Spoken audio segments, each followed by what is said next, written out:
বিএনপির নির্বাচনী প্রচারণা শুরু হলো সিলেট থেকেই। দলের চেয়ারম্যান তারেক রহমান 2 দিনের সফরে বিভিন্ন জেলায় জনসভায় বক্তব্য দিচ্ছেন। অন্যদিকে ঢাকা 15 আসনে ভোট চেয়ে প্রচার শুরু করলেন জামায়াতের আমির ডাক্তার শফিকুর রহমান।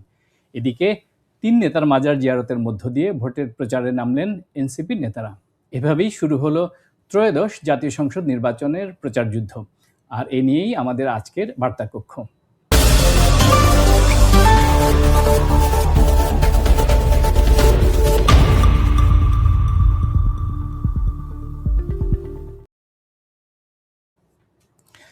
প্রিয় দর্শক, সমকালীন বিভিন্ন বিষয় নিয়ে প্রথম আলোর নিয়মিত আয়োজন বার্তা কক্ষে সবাইকে স্বাগত জানাচ্ছি।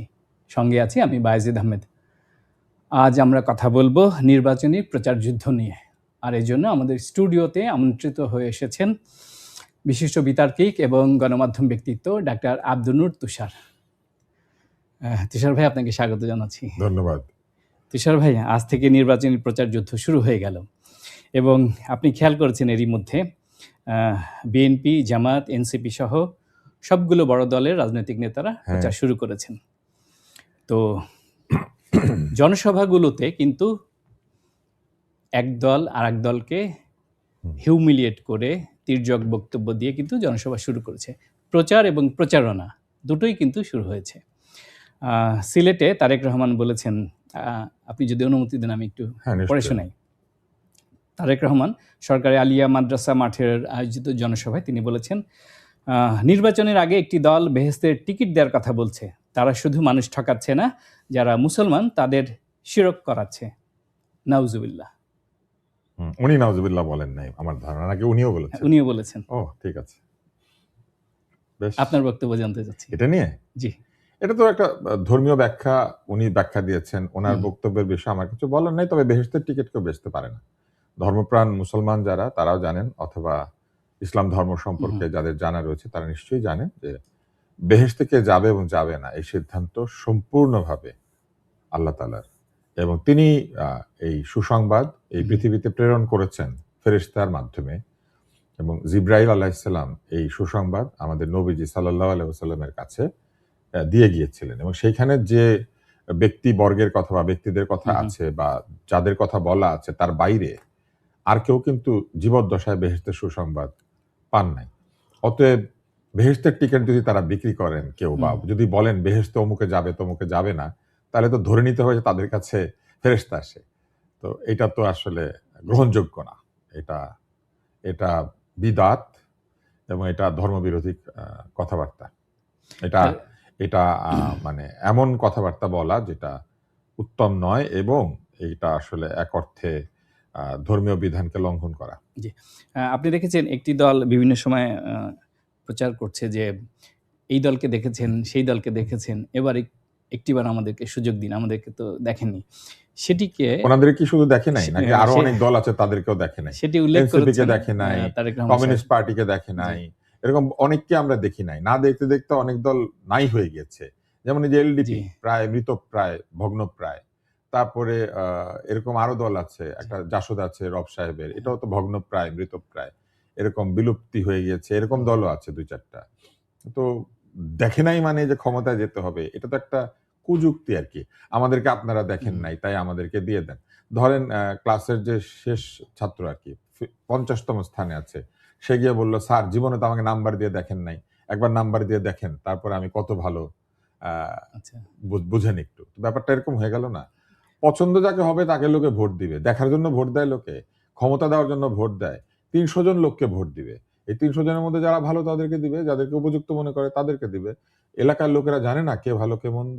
আমার প্রশ্নের শেষাংশ ছিল যে তারেক রহমান ওই বক্তব্যে বলেছেন যে আমরা কিন্তু একটি দলকে 71 সালে দেখেছি, তারা কি করেছে, মা বোনের সম্ভ্রমহানি করেছে, সেটি কিন্তু আমরা দেখেছি। একটু দেরিতে বলেছেন কথাটা, আরো আগে বললে এই দল এই জায়গাতে আসতো না। এই দলটা যেমন আওয়ামী লীগের পেটের মধ্যে ঢুকেছিল, তাদের পেটের মধ্যে ঢুকেছিল। এই দলটা তো পেটে পেটে বড় হয়েছে, হৃষ্টপুষ্ট হয়েছে। এরা তো নিজেরা এবার এসে দাবি করেছে। আমরা গত 24 ইলেকশনে দেখেছি নেচে নেচে তাদের তরুণ নেতৃবৃন্দ নৌকা নৌকা বলে চিৎকার করে করে নাচছেন। তো এই যে নাচানাচি, এটা কি ছিল, তাই না? আমরা তো দেখেছি আপনারা একসময় অনেকে আওয়ামী লীগের মধ্যে ছিলেন, বিএনপির সাথে ছিলেন, আমরা দেখি নাই? ক্ষমতা পাওয়ার জন্য আপনারা করেন নাই কি? এখন ইনশাআল্লাহ আপনারা একা এসেছেন, জনগণ যদি ভোট দেয় দিবে, কোনো অসুবিধা নাই। কিন্তু দেখেন নাই কথাটা ভুল। আমরা ছোটবেলা থেকে দেখতে দেখতে বড় হয়েছি। অন্যদিকে জামায়াতের আমির ডাক্তার শফিকুর রহমান উনি আজ নির্বাচনী প্রচার শুরু করেছেন ঢাকা 15 যে নির্বাচনী আসন সেখান থেকে, মিরপুর থেকে। তো সেখানে কিন্তু জনসভায় তিনি বলেছেন, জাতিকে যতই রঙিন স্বপ্ন দেখানো হোক না কেন, তাদের মতলব বুঝতে জাতির কষ্ট হবে না। তিনি মতলব শব্দটা বলেছেন। হ্যাঁ, মতলব সুন্দর শব্দ। মতলব মানে হচ্ছে ইচ্ছা, গোপন ইচ্ছা বা ভেতরে ভেতরে একটা পরিকল্পনা আর কি। এটা হচ্ছে মতলব।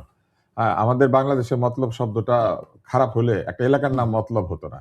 এবং ওই মতলব যে জায়গাটা, ওইখানে আবার আইসিডি র্যাবি সারাক্ষণ পেট খারাপ নিয়ে গবেষণা করে।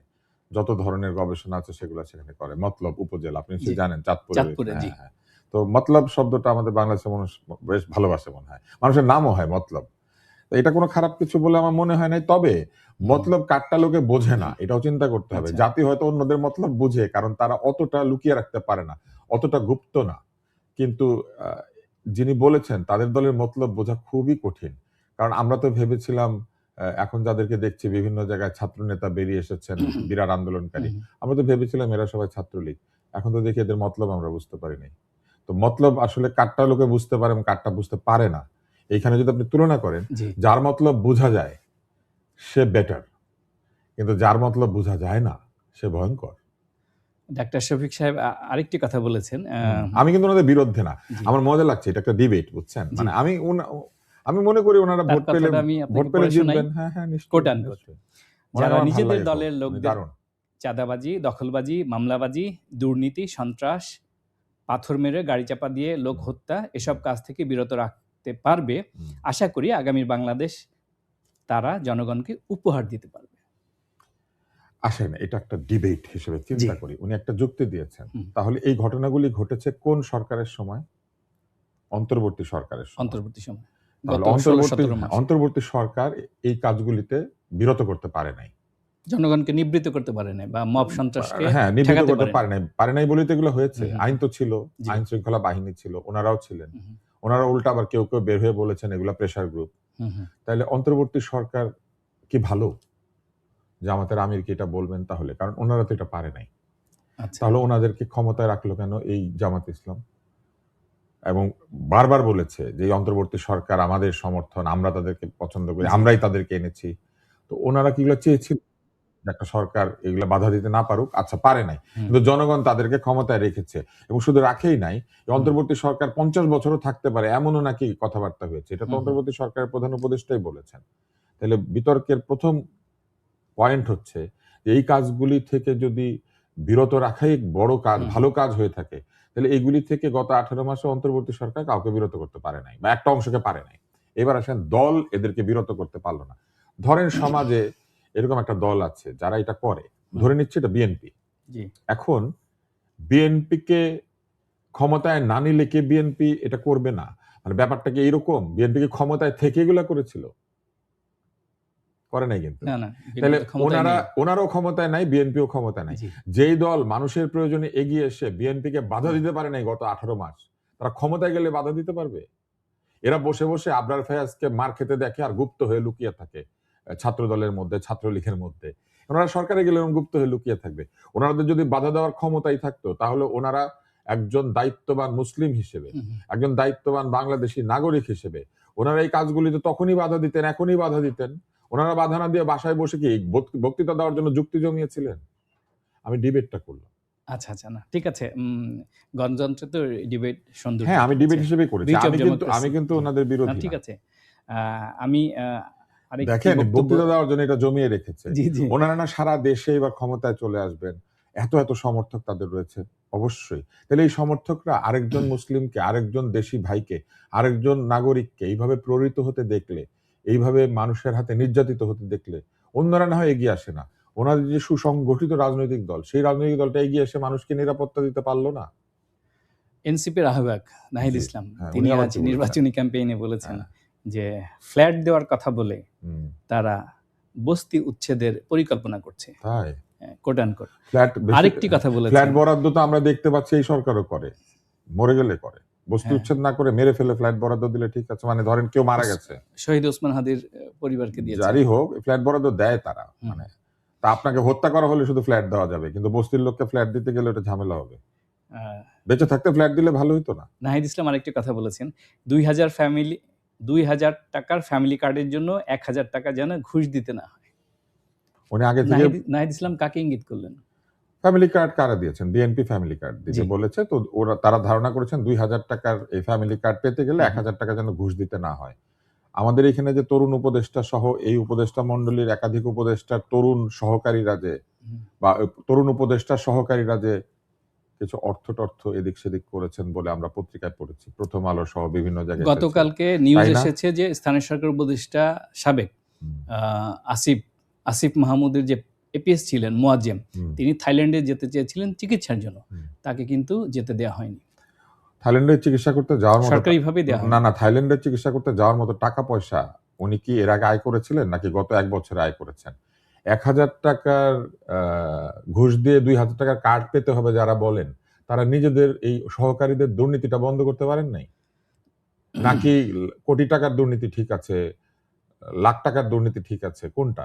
1,000 টাকার টাকা মানে তারা সন্দেহ করছেন ভবিষ্যতে হবে?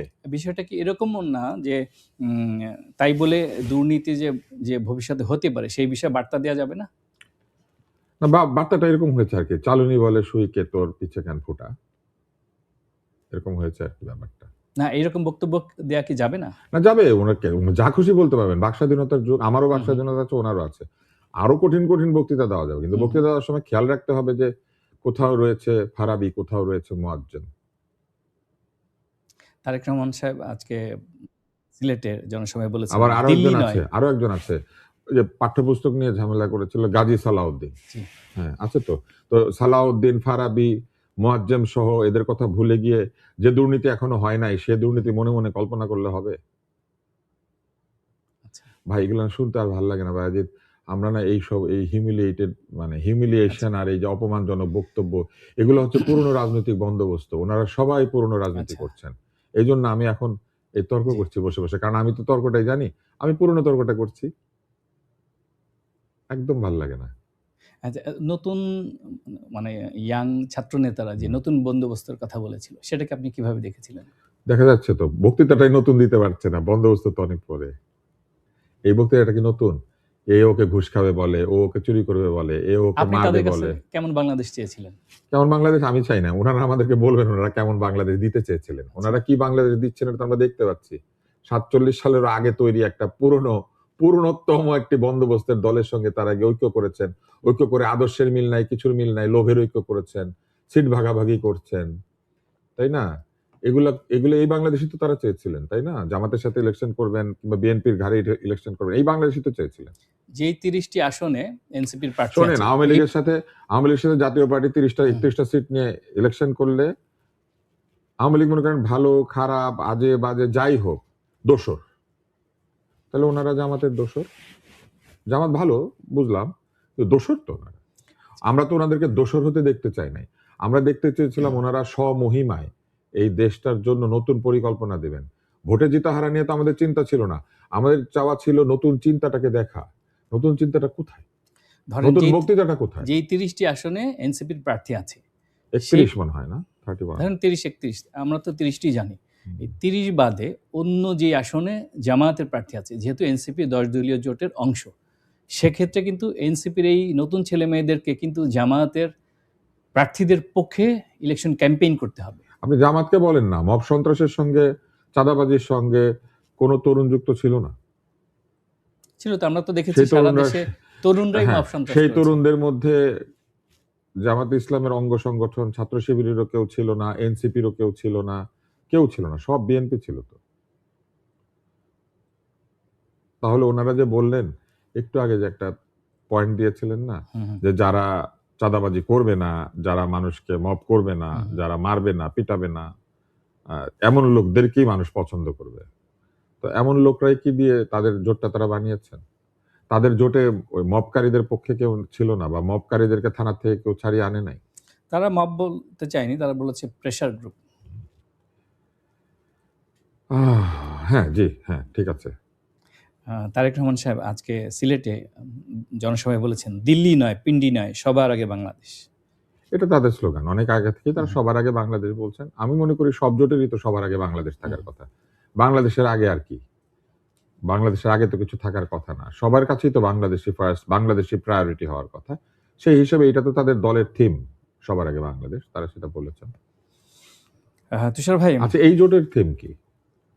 ওই জোটের হচ্ছে সবার আগে বাংলাদেশ। আর এই দিকের যে জোট, মানে যারা কাউকে মারে না, ধরে না, হ্যাঁ, ওই যে করে না তো ফুসফাস, মারে না তো ঢুস ঠাস, সেই এমপি জ্যান্ত, গোটা দুই আনত, তাই না?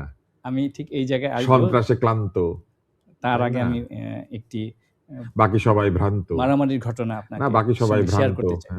হ্যাঁ। পিরোজপুর 2 আসনে স্বতন্ত্র প্রার্থী, তিনি বিএনপি থেকে সদ্য বহিষ্কৃত মাহমুদ হোসেন, তিনি ভিপি মাহমুদ নামে জি, জি। পরিচিত, তার নির্বাচনী প্রচারে হামলার ঘটনা ঘটেছে। আজ দুপুরে স্বরূপকাঠি পৌরসভার 7 নম্বর ওয়ার্ডে তিনি ঘোড়ামার্কে নির্বাচন করছেন, তার এই ক্যাম্পে হামলা করেছে বলে ওই প্রার্থী অভিযোগ করেছেন। তো এই যে আজ থেকে তো নির্বাচনী প্রচার শুরু হলো, আমরা দেখলাম যে বেশ কয়েকটা ঘটনা ঘটেছে, স্বতন্ত্র প্রার্থী বা অন্যান্য প্রার্থীর ক্যাম্পেইনে হামলা করেছে, এই অভিযোগ এসেছে। কারা তার হামলা মানে করছে? এখন থেকে কি এই ধরনের অবশ্যই ঘটনা সতর্ক ঘটার থাকতে হবে, আশঙ্কা করছেন আপনি? অবশ্যই বাড়বে? সতর্ক থাকতে হবে। আমি আশঙ্কা করছি না, এই আশঙ্কা একদম শুরু থেকে ছিল। স্বতন্ত্র প্রার্থীদের একটা অংশ আছে যারা দলের বিদ্রোহী প্রার্থী। জি, অনেক সময় এমন হয় যে দলের সদস্যরা গিয়ে স্বতন্ত্র প্রার্থীকে আক্রমণ করে বসে যে তুমি দলের সাথে কেন বেইমানি করেছো। জি। এইটাকে আমাদেরকে দেখতে হবে প্রথমে দলকে, দল যেন তার বিদ্রোহী প্রার্থীকে নিয়ন্ত্রণ করতে না পারলে শারীরিকভাবে আক্রমণ না করে, এটা হচ্ছে দলগুলির দায়িত্ব। আর আইন শৃঙ্খলা রক্ষাকারী বাহিনীর দায়িত্ব হচ্ছে সন্ত্রাসী যে দিকেরই হোক না কেন, ভবিষ্যতে ক্ষমতায় আসার সম্ভাবনা আছে এমন দলের হলেও তাদেরকে ধরে নিয়ে যাওয়া এবং তাদেরকে শাস্তির মুখোমুখি করা। এখন ওনারা প্রেশার গ্রুপ কোনটা আর মব কোনটা এটা মানে যাচাই বাছাই করলে হবে না। এখন তাদেরকে যে সন্ত্রাস করবে তাকেই নিয়ে যেতে হবে এবং তাকেই নিয়ে আইন শৃঙ্খলার অধীনে আনতে হবে, যাতে করে মানুষ নিরাপদ বোধ করে। কারণ এই হামলাগুলি মূলত ভোটারদেরকে নিরুৎসাহিত করবে এবং ভোটকে বিতর্কিত করবে। বিএনপির কিন্তু ৭৯ জন বিএনপি নেতা যারা স্বতন্ত্র প্রার্থী হিসেবে নির্বাচনে টিকে আছেন। তো বিএনপি এরই মধ্যে বেশ কিছু নেতাকে বহিষ্কার করেছেন দল থেকে, সব ধরনের পদ থেকে। তো এই আশঙ্কা কিন্তু বড় হচ্ছে দলে যে এটা থাকে। এই স্বতন্ত্র প্রার্থীদের উপরে হামলা হতে পারে এবং বিএনপির যে প্রার্থী তা মানে সব মিলিয়ে যে ওখানে একটা রাজনৈতিক chaotic সিচুয়েশন তৈরি হতে পারে নির্বাচন বড় যতই ঘনিয়ে দলে আসছে। বিদ্রোহী প্রার্থী থাকে এবং বড় দলে এই ঘটনাটা স্বাভাবিক। এটা বিএনপির নেতৃত্বের যে প্রক্রিয়া এবং পরিচালন পদ্ধতি তার উপর নির্ভর করবে এরা কতজন শেষ পর্যন্ত নির্বাচনে টিকে থাকবেন অথবা নির্বাচন করবেন। আর একটা জিনিস মনে রাখতে হবে যে স্বতন্ত্র হয়ে গেলেই যে খারাপ ব্যাপারটা তাও নয়। আবার এমনও নয় স্বতন্ত্র হলেই খুব চ্যালেঞ্জ ছুড়ে দিতে পারে। এই সবকিছু নির্ভর করে এলাকাতে তার ব্যক্তিগত জনপ্রিয়তার উপরে। যারা স্বতন্ত্র দাঁড়ান তারা মনে করেন দল নয়, তারা দলের চাইতেও জনপ্রিয়। অতএব দলের সমর্থকরা ঠিক করবেন যে ব্যক্তিকে ভোট দেবেন নাকি দলকে। আমি মনে করি বড় দলগুলির এইরকম ক্ষেত্রে সমর্থকদের ওইসব জায়গায় বলে দেওয়া উচিত যে তোমরা দলের মার্কা দেখো না, দুইজন দাঁড়িয়েছে যে ভালো তাকে জিতিয়ে দাও। বিএনপির এই স্বতন্ত্র প্রার্থীরা কি নির্বাচনে চ্যালেঞ্জ ছুড়ে দিচ্ছেন? এক ধরনের চ্যালেঞ্জ ছুড়ে দিচ্ছে, কিন্তু দল যদি এটা করে বলে যে না ঠিক আছে ভোটারদেরকে যে আপনারা বেস্ট প্রার্থীকে ভোটটা দেন, তাহলে দেখা যাবে বিএনপির যারা ভোটার তারা দলের মার্কার কথা চিন্তা না করে সবাই বেস্টের দিকে চলে যাবে। সবাই বেস্টের দিকে চলে গেলে তখন দল উপকৃত হয়, তখন আবার জেতার সম্ভাবনা বেড়ে যায়। কিন্তু যখনই দল একটি পক্ষে আটকে থাকে এবং অন্য পক্ষকে নিরুৎসাহিত করতে থাকে, তখন যদি অধিকতর জনপ্রিয় লোকটা হয় তখন সে ভোট কাটে। ভোট কাটাটা বন্ধ করা জরুরি, কে দাঁড়িয়েছে ওটা জরুরি না। তার মানে নির্বাচনের যে সংঘাতের আশঙ্কা কিন্তু থেকেই যাচ্ছে। আমরা কিন্তু বলছিলাম না আমি কি বলেছি আপনি কি এটা বুঝতে পেরেছেন? ধরেন আমরা দুজন দাঁড়িয়েছি, আপনি হচ্ছেন প্রতীক পেয়েছেন মার্কা, আপনি দাঁড়িপাল্লা, আর আমি বিদ্রোহী। আপনি কেন দাঁড়িপাল্লা পেলেন? আমার মেজাজ খারাপ, আমিও দাঁড়িয়েছি। এখন এলাকাতে যদি আমি বেশি জনপ্রিয় হই, আমি তাহলে আপনার ভোটগুলি আমি পাবো, আপনি পাবেন না। উল্টো আপনার দলের ভোট তো আমি পাবো, এই সাধারণ মানুষের ভোটও পাবো, কারণ আমি তো আপনার মার্কাটা ব্যবহার করছি না। যারা আপনার মার্কাকে পছন্দ করে না তারা আমাকে ভোট দিবে, তাহলে ধরেন আমি জিতে গেলাম। তো এরকম যদি হয়, এরকম সত্যিকারের জনপ্রিয় প্রার্থী থাকলে দলের ওইটা ফ্রি দিয়ে দেওয়া উচিত, বলা উচিত যে মার্কা না দেখে ভোট দেন। মার্কা না খেতে ভোট দিতে বললে কি হবে জানেন? আপনার মধ্যে অনেক লোক আছে যারা দলের প্রতি লয়ালটির কারণে আপনাকে ভোটটা দিত। দল যদি বলে দেয় যে না মার্কা দেখার দরকার নেই, তখন জি। আপনাকে ভোট দিবে দলের কারণে এমন লোকেরাও আমি ভালো বলে আমার কাছে চলে আসবে। এখন ব্যাপারটাকে উল্টাভাবে চিন্তা করেন, তাইলেই হয়ে যাবে। নির্বাচন কমিশনের কি করণীয় আছে এই হ্যাঁ, সংঘাত নির্বাচন কমিশনের মানে এখানে একদম কিছু করার মিনিমাম নাই। করে নির্বাচন আনার ক্ষেত্রে? কমিশন সংঘাত বন্ধ করতে পারে না। নির্বাচন কমিশন সংঘাতের বিরুদ্ধে ব্যবস্থা নিতে পারে, এবং যদি ঠিকমতো ব্যবস্থা নেয়, আইন শৃঙ্খলা পরিস্থিতি উন্নত করার জন্য সব ধরনের প্রক্রিয়া অবলম্বন করে, তাহলে এটা অনেক কমে আসবে। জি। কিন্তু কিছু থাকবে। নির্বাচনের সময় কি নিয়ে ঝগড়া লাগে আপনি জানেন? চা নিয়েও ঝগড়া লাগে। দুই দলের সমর্থক চায়ের দোকানে জি। গিয়ে বলেছে ১ কাপ চা দে। কাকে আগে চা দিল, এটা নিয়েও কিন্তু ঝগড়া লাগে। এবং দেশের কিছু বিশেষ এলাকা আছে, ওইখানে কিন্তু বড় কাপে চা দিলি কেন, এটা নিয়েও ঝগড়া লাগে। হয়তো ২৫ জন জি। চা খাচ্ছে, দোকানদারের কাছে আর চায়ের কাপ নাই, বাসার থেকে ৬টা কাপ নিয়ে আসছে, ওই বড় কাপে দিলি কেন বললেও কিন্তু ঝগড়া লাগে। নির্বাচনের সময় ঝগড়া লাগার বহুত কারণ আছে। তুষার ভাই, আপনি নিয়মিত বিভিন্ন টেলিভিশনে অ্যানালাইসিস করছেন যে এই নির্বাচনে আপনার কাছে সবচেয়ে বড় চ্যালেঞ্জ কি মনে হয়েছে? নিরপেক্ষতা। এই নির্বাচনে সরকারের নিরপেক্ষতা প্রশ্নবিদ্ধ হলে হুম, নির্বাচনটা শেষ হয়ে যাবে, এবং সরকারের বিভিন্ন মানুষের মধ্যে নিরপেক্ষতার অভাব দেখা দিয়েছে বা দেখা দিচ্ছে। ডিসি, এসপি থেকে শুরু করে প্রশাসনের লোকজনের অনেকের দলীয় বক্তব্য আমরা দেখতে হুম, পেয়েছি এরই মধ্যে। এগুলো যদি আরো বাড়ে, এবং এই সরকারের যারা আ গুরুত্বপূর্ণ ব্যক্তি জি। আছেন, তাদের আচার-আচরণে যদি কোনো কারণে নিরপেক্ষ নন এরকম মনে হয়, তাহলে কিন্তু এই নির্বাচন একদমই ভেস্তে যাবে। অতএব নিরপেক্ষতা খুবই গুরুত্বপূর্ণ। এটা হচ্ছে বড় ১ম রাজনৈতিক চ্যালেঞ্জ। দলগুলো কিন্তু এরই মধ্যে লেভেল প্লেইং ফিল্ড সমান হচ্ছে না বলে নির্বাচন কমিশনে গিয়ে কিন্তু অভিযোগ করে এসেছে। হ্যাঁ, সেটা করেছেন। সেটা তারা গতানুগতিকভাবে সবসময়ই করেন। তাদের বক্তব্য চাইতে দেখতে হবে জনগণ কি ভাবছে? জনগণ কি নিরপেক্ষ মনে করছে এই সরকারকে? সরকারের জি, জি, জি। কাজকর্মকে কি নিরপেক্ষ মনে করছে? অন্তত কিছু, কিছু হুম, জায়গায় সরকারের নিরপেক্ষতা নিয়ে প্রশ্ন করার সুযোগ তৈরি হয়েছে। জি। সরকারের দায়িত্বশীল ব্যক্তি যদি বলেন কেউ শিক্ষামন্ত্রী হবে, হুম, হুম। তখন তো চিন্তাই হয়ে যায় যে এখন কি পোর্টফোলিও বরাদ্দ হয়ে গিয়েছে? আপনি দেখেছেন যে একটি খবর, উম একটি রাজনৈতিক দলের প্রার্থীরা এবং প্রার্থীর লোকজন নারী ভোটারদের কাছে যাচ্ছে এবং তাদের ফোন নাম্বার নিচ্ছেন এবং তাদের এনআইডি নম্বর নিচ্ছেন, ভোটার নম্বর নিচ্ছেন।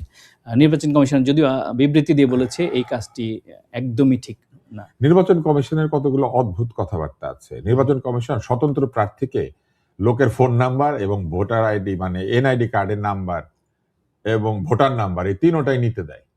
স্বতন্ত্র প্রার্থী স্বতন্ত্র দাঁড়ানোর জন্য ২-৩ হাজার এগুলা নিয়ে আসে। তাহলে জি, ওইটা কি বেআইনি? ওইটা বেআইনি? তাহলে বেআইনি কাজটা কেন করে? ওই লোকটা তো নিল। ৩,০০০ লোকের তো অন্তত হুম, নিল। ধরেন আমি স্বতন্ত্র দাঁড়াবো। তা আমি এগুলা নিয়েছি না। তাহলে দলের কেউ গিয়ে নিলে ওই বাধা দিবে কিভাবে নির্বাচন কমিশন? নির্বাচন কমিশন নিজেই ছিদ্র তৈরি করে রেখেছে। নিজেই স্বতন্ত্র প্রার্থীদেরকে দিয়ে এই বেআইনি কাজটা করায়। আবার আপনি প্রশ্ন করছেন যে ভোটার আইডি নিয়েছে, মানে মোবাইল এনআইডি নম্বর নিয়েছে, নিয়েছে। এনআইডি নিয়েছে। তো এই ৩ টাই তো ওনারাও নেয়। ভোটার নম্বরও দিতে বলে, এনআইডিও দিতে বলে এবং ফোন নাম্বারটাও দিতে বলে। তাইলে আপনি একটা ধাঁধায় পড়ে গেলেন না? জি, হ্যাঁ, এটা বন্ধ করার একটা উপায় আছে। সেটা কি? এটা নিয়ে নাকি বিকাশে, নগদে, রকেটে, জি, জি। তাই আমি না? আসছিলাম উপায়ে, এই জায়গাটায়। উপায়ে টাকা হ্যাঁ, দিবে। হ্যাঁ। আপনি নির্বাচনের সময় মোটরসাইকেল চলাচল, হুম, যান চলাচল বন্ধ করতে পারেন।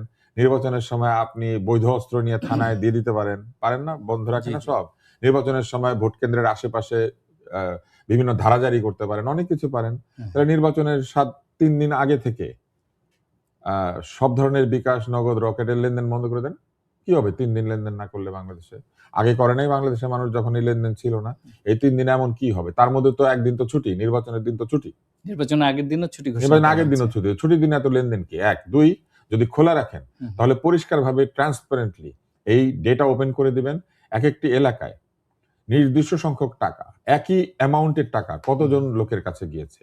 যদি একই অ্যামাউন্টের টাকা লোকজনের কাছে যায় অথবা এরকম যায় ধরেন ৳৫০১, হুম, ৳৪৯৯ অথবা ২ দাগে ৳৪৯৯, ৳৫০১ অথবা ৫০০ এইভাবে। মানে হুম, টাকাটা কত এবং একই অ্যামাউন্টে যাচ্ছে হুম, কিনা এবং কোন একটা নির্দিষ্ট ফোন থেকে দিনের যে হুম। ট্রান্সেকশন লিমিট সেটা ক্রস করছে কিনা। এদের সবাইকে ধরে আইনা ভোটের আগের দিন ঢুকায় দেন, অথবা ভোটের পরে এদেরকে ধরে নিয়ে আসেন। টাকা লেনদেনের অভিযোগে। টাকা লেনদেন তো বিকাশে, নগদে, জি, জি, রকেটে জি। হবে। হ্যাঁ, তাহলে এটা বন্ধ করতে চাইলে ইদার এই সার্ভিস ৩ টা জি। বন্ধ করে রাখেন, হুম, অথবা হ্যাঁ, ৩ দিনের জন্য বন্ধ করে দেন। কি হবে? জাতির প্রয়োজনে কত কিছু বন্ধ করা যায়। টাকা লেনদেন তো একটা মারাত্মক ব্যাপার নির্বাচনের সময়। এটা বন্ধ করে দেন। কি হবে? কিচ্ছু হবে না। অথবা ওই যে বললাম, কোন নির্দিষ্ট নম্বর থেকে অনেক টাকা যাচ্ছে বিভিন্ন হুম, নাম্বারে এবং সেই টাকাটা একই এলাকায় অথবা কোন একটা নির্দিষ্ট জায়গা থেকে বিভিন্ন এলাকায় টাকা ঢুকছে কোন নম্বর থেকে, এটা যদি হয় এদেরকে ট্রেস করেন, বের হয়ে যাবে যে এখানে একটা নির্বাচনে ঝামেলা টাকা আছে লেনদেন কিন্তু। করছে। কি ঝামেলা নির্বাচনের আছে? আগে প্রার্থীর যে লোকজন হ্যাঁ তাদের তো ব্যয় নির্বাহের জন্য হ্যাঁ নানান ধরনের ব্যয় আছে। হ্যাঁ। তো নানান অ্যাকাউন্ট ও- থেকে ওই কিন্তু তিন- তারা পাঠাতে পারে না, নানান বিভিন্ন অ্যাকাউন্ট, জনকে কতগুলো টাকা। অ্যাকাউন্ট পাবে আপনি শুনেন। একটা এলাকায় ভোটে জেতার জন্য অন্তত পক্ষে 10,000 লোককে ঘুষটা দিতে হবে। অন্তত 10,000 লোককে না দিলে আপনি ভোট পাবেনই শিওর। আচ্ছা, এটা তো করতে পারবেন না। তাহলে 10,000 ট্রানজাকশন করতে হবে মিনিমাম। 10,000 ট্রানজাকশন করা খুব সহজ না। তুষার ভাই, আজকে টিআইবি ট্রান্সপারেন্সি ইন্টারন্যাশনাল হ্যাঁ। বাংলাদেশ তারা প্রেস কনফারেন্স করেছে। তারা বলেছে এই নির্বাচনে 2 জন প্রার্থী যারা ব্রিটিশ নাগরিক, তো তারা নির্বাচনে অংশ নিয়েছে। নাম বলেনি তারা, কিন্তু তারা বলেছে তাদের স্টাডিতে ধরা পড়েছে।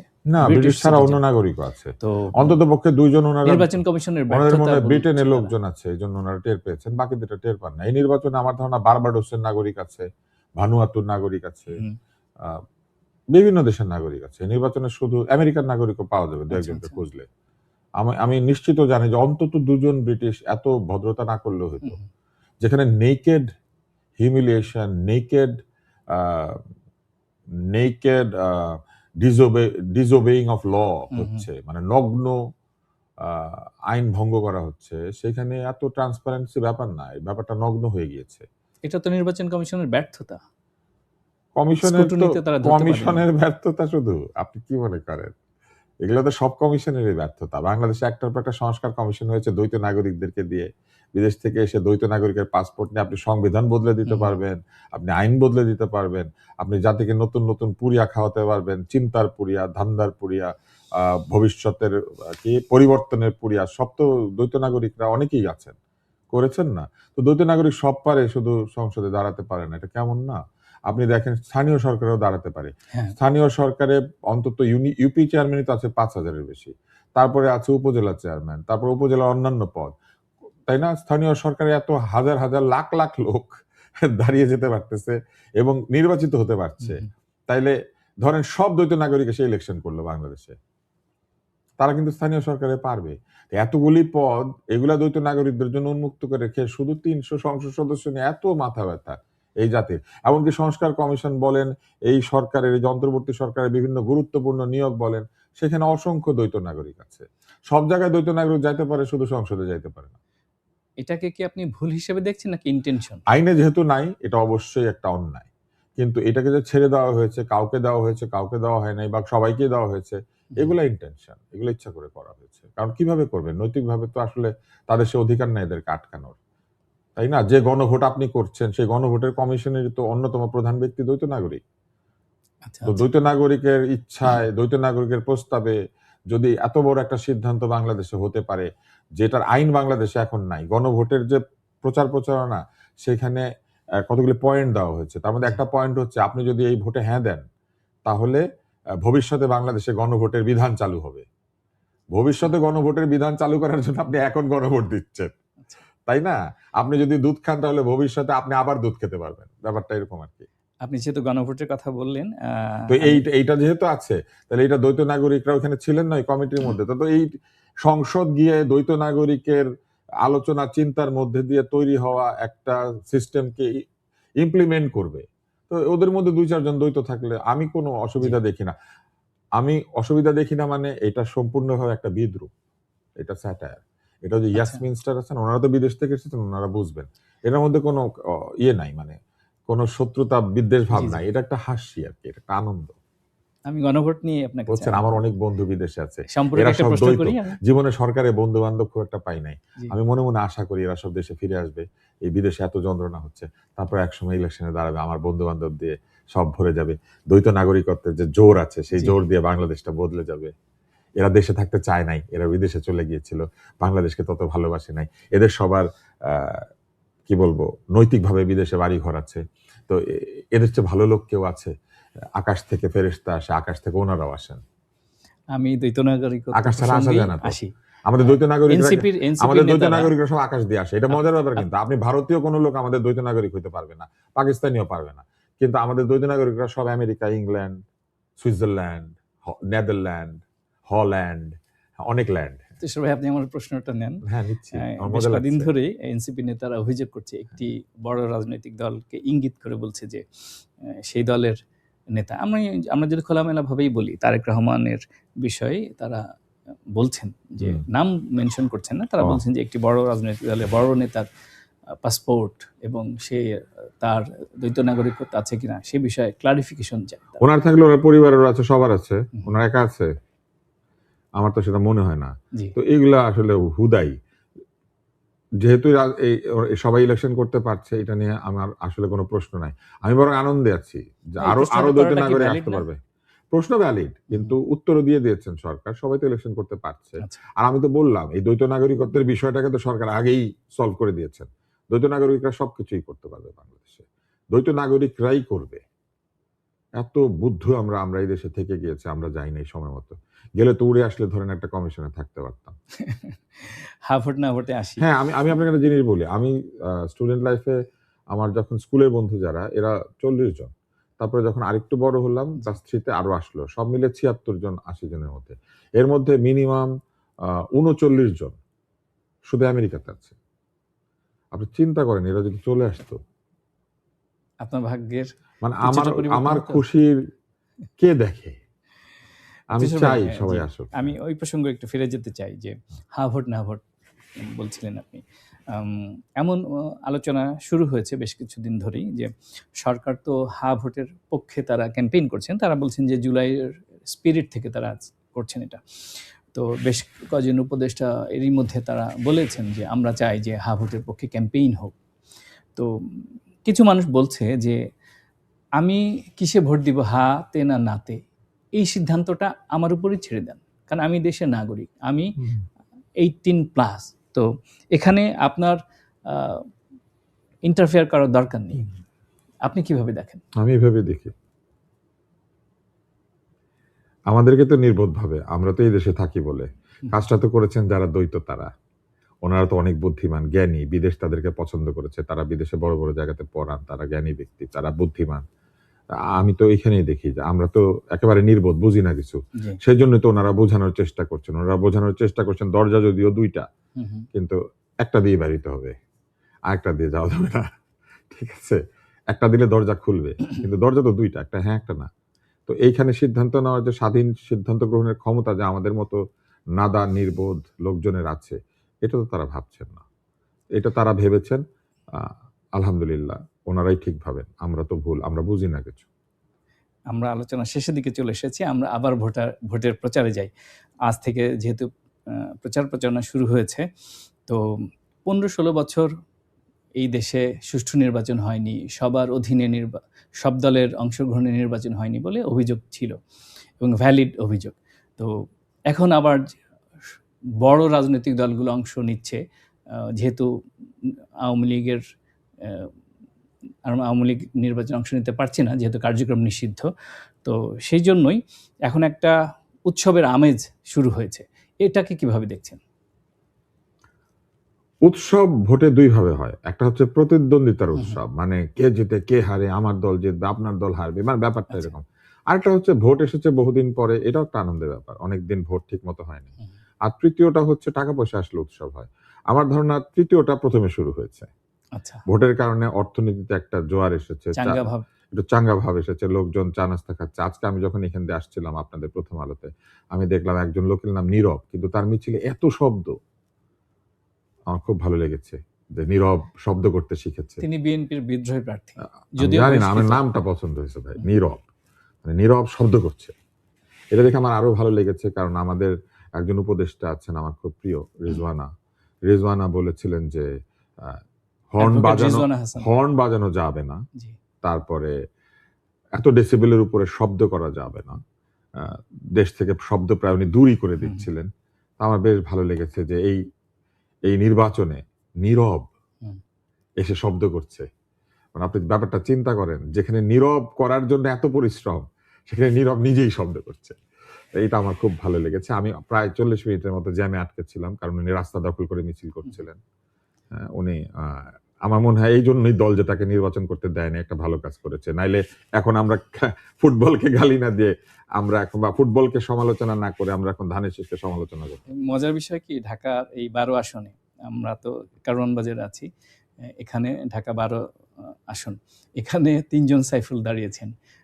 একটা হচ্ছে বিপ্লবী ওয়ার্কার্স পার্টির সাইফুল হক, তিনি বিএনপি দলীয় আমি বুঝতে জোটের পেরেছি, হ্যাঁ প্রার্থী। হ্যাঁ, কোদাল আর একজন কোদাল, সাইফুল ইসলাম নীরব, তিনি হ্যাঁ। বিএনপির বহিষ্কৃত উনিও প্রার্থী। সাইফুল, হ্যাঁ। আর একজন হচ্ছে জামাতের সাইফুল আলম, সম্ভবত মিলন আছে। হ্যাঁ, ভবিষ্যতে যদি কোনদিন আপনি এখানে নির্বাচন করতে চান, আপনার নাম বায়েজিদ, আপনি বদল করে সাইফুল নিয়ে নেবেন, কোনো অসুবিধা নেই। সাথে একটা পাসপোর্ট নিতে পারলে আরো ভালো। আচ্ছা, আর সাথে যদি আপনি তরুণ হন আরো ভালো। আর তিন নেতার মাজার জিয়ারত করতে গিয়েছেন, আমার খুব ভালো লেগেছে। ওইখানে সোহরাওয়ার্দী সাহেবের কবর আছে সম্ভবত, তাই না? শেরে বাংলা কি ফজলুল হক, হোসেন শহীদ সোহরাওয়ার্দী, সম্ভবত খাজা নাজিমুদ্দিন। হ্যাঁ হ্যাঁ, তো ওই যে যুক্ত ফ্রন্ট তৈরি হয়েছিল, জি জি, সেইখানে 2 জন ছিলেন যুক্ত ফ্রন্টের নেতা, জি। সোহরাওয়ার্দী সাহেব এবং খাজা এবং শেরে বাংলায় ফজলুল হক। আর সোহরাওয়ার্দী তো ছিলেন একেবারে বঙ্গবন্ধুর মেন্টর। তো বাপকে সালাম করে নির্বাচন শুরু করলেন, এটা কেমন হইলো, তাই না? মানে যাকে সারাদিন গালি দেন আর তারে যে মেন্টরিং করেছে তাকে সালাম করলেন। আমি বুঝি না আসলে এগুলা, আই রিয়েলি ডোন্ট আন্ডারস্ট্যান্ড। তারা কিন্তু জাতীয় কবি কাজী নজরুল ইসলাম এবং শহীদ ওসমান হাদির কবরও জিয়ারত করেছেন। হ্যাঁ, আলহামদুলিল্লাহ, জাতীয় কবিরটা করেছেন, কবর জিয়ারত করেছেন, খুবই ভালো। আরো কবি আছেন, তাদেরটা করলেও ভালো হতো। একজন কবিকে এইভাবে চিন্তা না করলেও হতো।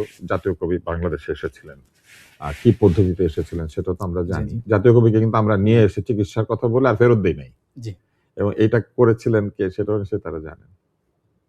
বঙ্গবন্ধু নিয়ে এসেছিলেন। হ্যাঁ, প্রবলেমটা এইখানেই।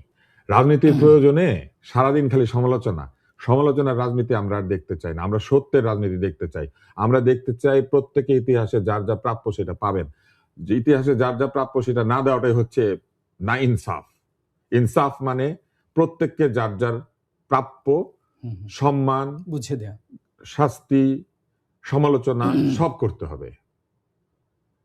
নিজেরটা খালি ভালো, অন্যেরটা ভালো না, নিজেরটা সাদা, অন্যেরটা কালো, আমরা এই রাজনীতি দেখতে চাই না। কিন্তু অত্যন্ত দুঃখজনকভাবে আমরা একেবারে প্রথম দিন থেকে এই রাজনীতিটা দেখতে পাচ্ছি। তুষার ভাই, আমরা অনুষ্ঠান একদম শেষের দিকে চলে এসেছি। এত চমৎকার করে বিশ্লেষণ করার জন্য অসংখ্য ধন্যবাদ। আমি বিশ্লেষণ করি নাই, আমি আসলে একদম সাধারণ নাগরিক হিসেবে, একজন ভোটার হিসেবে বলেছি। কারণ জীবনের প্রথম ভোটটা আমি যখন দিয়েছিলাম, এটা আমি দিয়েছিলাম 90 সালের পরে। এখনকার জেনজিরা যেমন আন্দোলন করে সরকার বদল করেছে, আন্দোলন করেছে, বিপ্লব করেছে, আমরা একটা স্বৈরাচার দূর করে আমরা একটা গণতন্ত্র এনে আমার ভোটটা আমি দিয়েছিলাম। একটু বেশি বয়সে দিয়েছি, কারণ এর আগে আমি ভোট দিই নাই, কারণ ওইটা হবে না ভোট। 86 সালে নির্বাচন হয়েছিল, আমার ভোট ছিল, কিন্তু আমি ভোট দিই নাই যে আমি এই পাতানো নির্বাচনে ভোট দিব না। আমি ভোট দিয়েছি 90 সালের পরে। কিন্তু আমি লক্ষ্য করছি যে তখনও আমরা যে রাজনীতি করেছিলাম সেই রাজনীতিতে আমরা সকল বিরোধীদেরকে একসঙ্গে জড়িয়ে ধরতে পারতাম। ভোট দিয়ে বের হয়ে আমি এবং আমার বন্ধু 2 জন 2 বাক্সে ভোট দিয়েছি, কিন্তু আমরা বের হয়ে একসঙ্গে চা খেয়েছি, বিকালবেলা একসাথে ফুটবল খেলেছি, একসাথে আমরা রাত্রেবেলা নির্বাচনের ফলাফল এসেছে, আমরা টেলিভিশনের সামনে বসে সেটা এনজয় করেছি। আজকের তরুণরা যে সেটা পারছে না, এইটাই যদি নতুন বন্দোবস্তের চেহারা হয়, তবে এই নতুন বন্দোবস্ত বন্ধুত্বের বন্দোবস্ত না, এই নতুন বন্দোবস্ত বিভাজনের বন্দোবস্ত। বিভাজনের বন্দোবস্ত হোক, এটা আমরা চাই না। আমরা চাই বিভাজনের সংস্কৃতি পাশ কাটিয়ে সবাইকে নিয়ে ঐক্যের বাংলাদেশ গড়ে উঠুক। তুষার ভাই, নির্বাচনের প্রচার যুদ্ধ শুরু, আজকে এই টপিকে আমরা আলোচনা করলাম। নিশ্চয়ই ভবিষ্যতে আপনার সঙ্গে আরও আলোচনার সুযোগ তৈরি হবে। আপনাকে অসংখ্য ধন্যবাদ। প্রিয় দর্শক, কথা বলছিলাম বিশিষ্ট বিতার্কিক ও গণমাধ্যম ব্যক্তিত্ব ডাক্তার আব্দুল নূর তুষারের সঙ্গে। আমরা আলাপ করছিলাম নির্বাচনী প্রচার যুদ্ধ নিয়ে। যারা অনুষ্ঠানটি দেখতে পারেননি তারা প্রথম আলো ফেসবুক পেজ, ইউটিউব চ্যানেল এবং prothomalo.com-এ এটি দেখতে পাবেন। আর যারা সঙ্গে ছিলেন তাদের প্রতি কৃতজ্ঞতা। আগামী রবিবার অন্য কোনো বিষয়ে অন্য কোনো অতিথিকে নিয়ে হাজির হব। ততক্ষণ সবাই ভালো থাকুন, নিরাপদে থাকুন, আর প্রথম আলোর সঙ্গেই থাকুন।